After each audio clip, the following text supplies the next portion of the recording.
आखिर वो शेर अपने आप को समझता क्या है? वो अपने आप को समझता है कि मैं इस जंगल का राजा हूँ।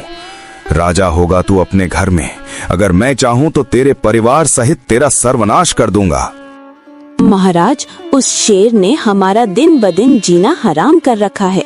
उसने सारे जंगल में उन चालाक लोमड़ियों का पहरा लगा दिया है और उन लोमड़ियों से बोल रहा था कि अगर आपको इस जंगल में चूहे दिखे तो उन्हें पकड़कर वहीं खा जाना। अब आप ही बताओ महाराज, हमें भी तो भूख लगती है, तो कुछ न कुछ खाने के लिए जंगल तो जाना ही पड़ेगा। अब तो आप ही कुछ करो महाराज। हे भगवान, अगर आज सही समय पर उन चूहों का झुंड आकर उस जाल को नहीं काटता तो मुझे शेर अपना शिकार बना लेता। लेकिन उन चूहों ने उस शेर के द्वारा लगाए गए जाल को काटकर मुझे फिर से जीवन दान दिया है। अब मुझे उस मूषक राज से दोस्ती करना ठीक रहेगा, ताकि हम एक साथ मिलकर उस शेर को सबक सिखा सकें। गद्दारी की है उन चूहों ने आज मेरे साथ।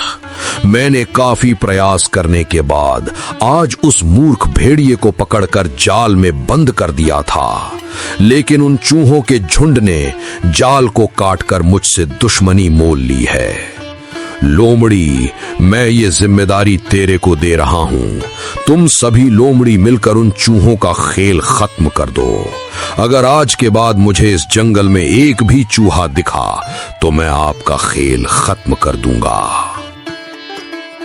अब वो भेड़िया अपनी दुश्मन शेर से बदला लेने के लिए मूषक राज के पास जाता है और अपनी मित्रता का प्रस्ताव रखता है और चूहों के राजा से कहने लगता है, महाराज की जय हो।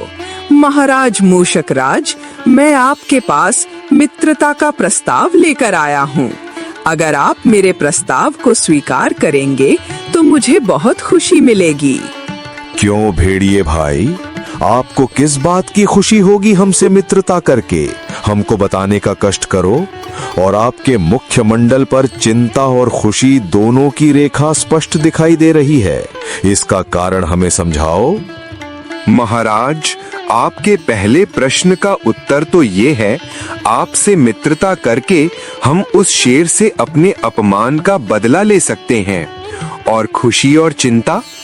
खुशी तो इस बात की है कि अगर आप हमसे मित्रता कर लें तो उस शेर को उसके किए का दंड दे सकते हैं। और चिंता इस बात की है कि आप मेरे से मित्रता का प्रस्ताव अस्वीकार न कर दें। आओ मेरे मित्र, आओ। हम आपकी दोस्ती का प्रस्ताव स्वीकार करते हैं और उस शेर को अपने बल का घमंड है, उसको दूर करके रहेंगे।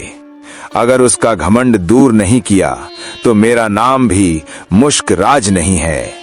अगर उसका घमंड दूर नहीं किया तो आप मुझे राजा कहना छोड़ देना।